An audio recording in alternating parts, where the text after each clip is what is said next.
Hi, welcome back to the Stained Canvas.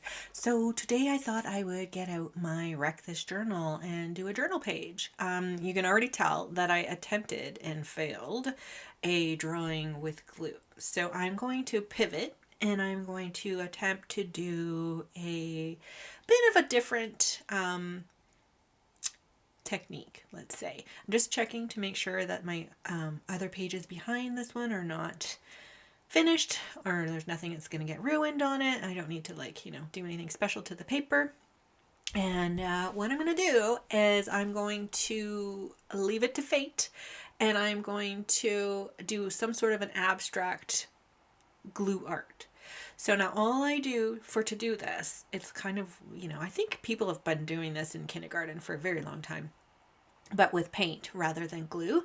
And I'm going to take my Hydra liquid watercolors, and put some in there. So each little cup, little shot glass thing is going to get some. And I'm doing colors that are not complementary to each other so that when they mix on the page, they won't turn into brown. And the only brown that is going to be on the page is the one that I put there. So I know all of these colors go really well together. We've got a rust, we've got an orange, we've got a yellow. It's very sunsetty colors. Keep in mind when you'll see later on, it will lighten because right now they're wet and so they're going to dry a little bit lighter, and that's a-okay.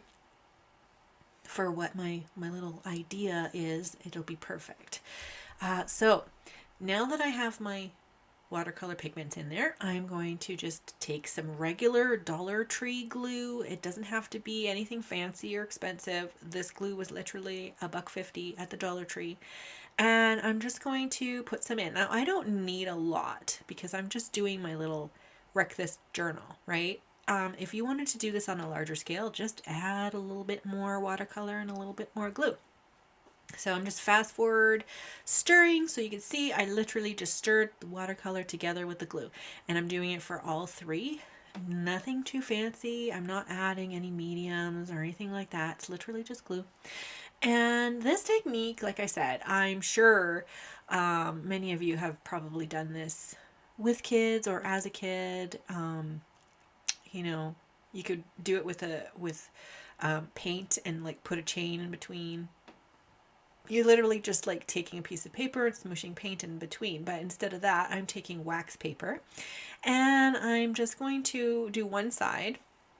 And I made sure measure ahead of time so I kind of know where my book pages will be, and I'm not going too far off of where my book pages will go for when I smoosh it onto my book. But I'm just trying to get blobs of color here. I will in a moment, you'll see, try and smear some colors together, but mostly I would like variations in the same color as well.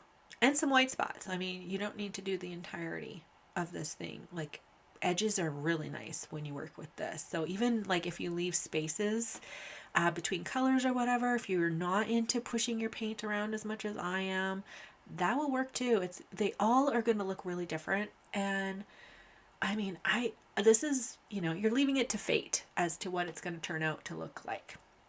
You could pick your color, you can, mix whatever you want, but once that dries and you're good to go, it really is kind of like a waiting game, wait and see. So here you see I'm smooshing, and I am kind of trying to guide a little bit of the glue and color, like I want to smear these two colors together, or I want to push this yellowy color more to the center, or, blend them, add some lines. Don't be scared to like use the backs of your fingernails and just make some grooves in it as well, because it's fairly thick on here. So you see right here, I'm trying to push a little bit and make swirlies and things like that in it. And that's okay. That's actually kind of what you want, because you want variation in color, variation in, hue and all that stuff. And I'm not worried about any of the lighter, areas where it might show up white. I'm kind of cool with that. So this is what it's going to look like. I kind of love it. Looks like a brain. And I'm just going to lay it down and smoosh it onto my draw with glue. So I'm not technically drawing with glue. I'm kind of just going to be drawing around glue, but you could see the shiny glue that was on there. It didn't work out for me. So I pivoted and figured something else out. Okay. And I'm just going to press this down. And you see there's like all these white air bubble circles. Those are perfect. You want texture like that in it. I love that for this. Also, what you can do if you're very interested in it, if you're following along my prompt, you see here when I pull up the wax paper, there's still glue on the wax paper come off of my journal. I literally put it and onto another piece of paper, printer paper, and I made a lighter version of this just for me to play around with when I'm watching TV at night. It's a very relaxing prompt to do, and I highly recommend it. And also the second print smoosh that you do is still very different than the first one. So you could get 2 out of this. That's kind of what I'm trying to say. So I'm going to leave this to dry, and then we'll come back to it and I'll tidy up a bit. So here's the dried glue, and it did lighten, and that's okay because that's kind of how the watercolor, stuff works out. And because this was dollar store glue, it's not super shiny or anything like that, which I also enjoy. I like that.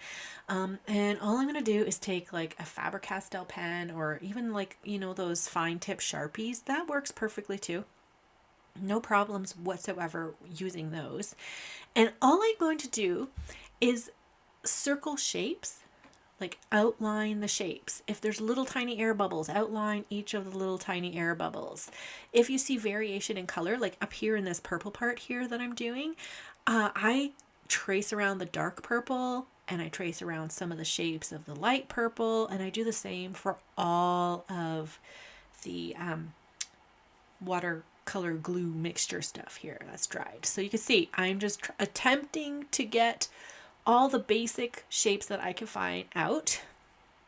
And then I'm going to go in and give shadow and depth to some of these. So what I'm doing is coloring it as if it's a ledge. So underneath one of the sides of, like, say, a circle, I'm going to do way more heavier line work. So I'm just making it seem like it's super shadowed under there, and maybe there's depth to that hole or that form that I've traced. And I'm going to do that for the entire thing, and it even separates the layers even more. Like you could see in this area that I'm working right now, the yellow and the orange look like there are 2 separate layers, right? So that's all I'm doing. And then once it's done, it's really going to look like it has depth to it and it has layers to it, and it was really all done by chance. And it was super relaxing to do. It literally took me hours to do because I was just sitting there. I put a TV show on and I was relaxed. And it's just one of those things that repetitive, you don't need to think too much to do this one. I really enjoyed it. I highly recommend you do it as well. Here's an up close look at it. I love how it turned out. You see what I mean? There's layers to it. So thanks for watching, and I hope you guys tune in next time for the Stand Canvas. Bye.